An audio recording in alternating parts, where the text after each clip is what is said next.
जेनिया ने एक बहुत बड़ा तमाशा खड़ा कर दिया। जब उसे एहसास हो गया कि शहराम अब उसकी तरफ पहले जैसी तवज्जो नहीं दे रहा और उसकी सारी तवज्जो फरियाल और अपने घर पर है, तो जेनिया ने एक नई चाल चलने का फैसला कर लिया। एक दिन जैसे ही उसे मालूम हुआ कि शहराम घर वापस आ रहा है, जेनिया जानबूझकर सीढ़ियों के पास जा पहुंची। शहराम को आते देखकर उसने खुद को सीढ़ियों से गिरा दिया और जोर जोर से चीखने लगी। शोर सुनकर घर के सारे लोग वहां जमा हो गए। शहराम ने जैसे ही जेनिया को जख्मी हालत में देखा, वहां फौरन दौड़कर उसके पास पहुंचा और उसे संभाल लिया। जेनिया रोते हुए बार बार यही कहती रही कि फरियाल ने उसे धक्का दिया है। फरियाल हैरान और परेशान खड़ी सब कुछ देख रही थी, क्योंकि उसे अच्छी शहराम फौरन जेनिया को अस्पताल ले गया। अस्पताल में उसकी मरहम पट्टी करवाई गई और कुछ घंटों बाद दोनों वापस घर आ गए। घर पहुंचते ही शहराम का रुख फरियाल की तरफ हुआ। कम से कम अगर मैंने जेनिया को अहमियत नहीं दी तो उसे इंसान तो समझा है। उसके साथ इस तरह का सुलक मुझसे बर्दाश्त नहीं होगा। फरियाल फौरन बोली, मैंने कुछ नहीं किया। शहराम, तुम मेरी बात तो सुनो।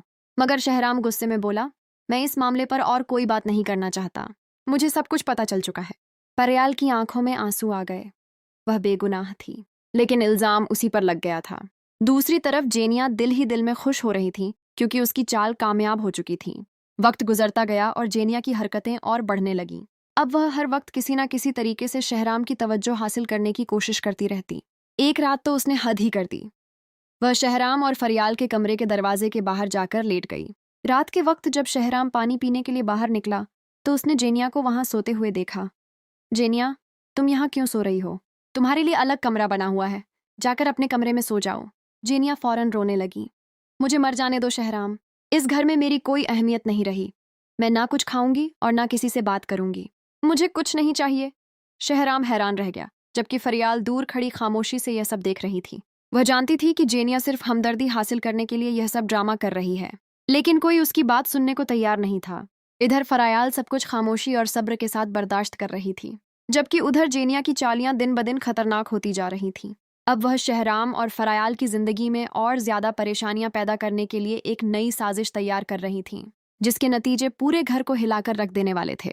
लेकिन फरियाल को अभी तक अंदाजा नहीं था कि आने वाले दिनों में जेनिया उसकी जिंदगी में ऐसा तूफान लाने वाली है जिससे निकलना उसके लिए बेहद मुश्किल हो जाएगा।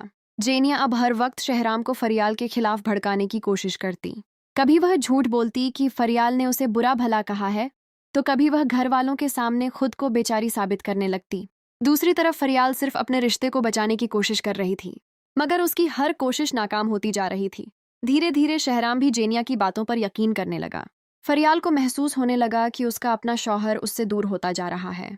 वह रातों को जाग जाग कर रोती, मगर किसी से अपने दिल का हाल ना कह पाती। उधर जेनिया को लगने लगा कि उसकी हर चाल कामयाब हो रही।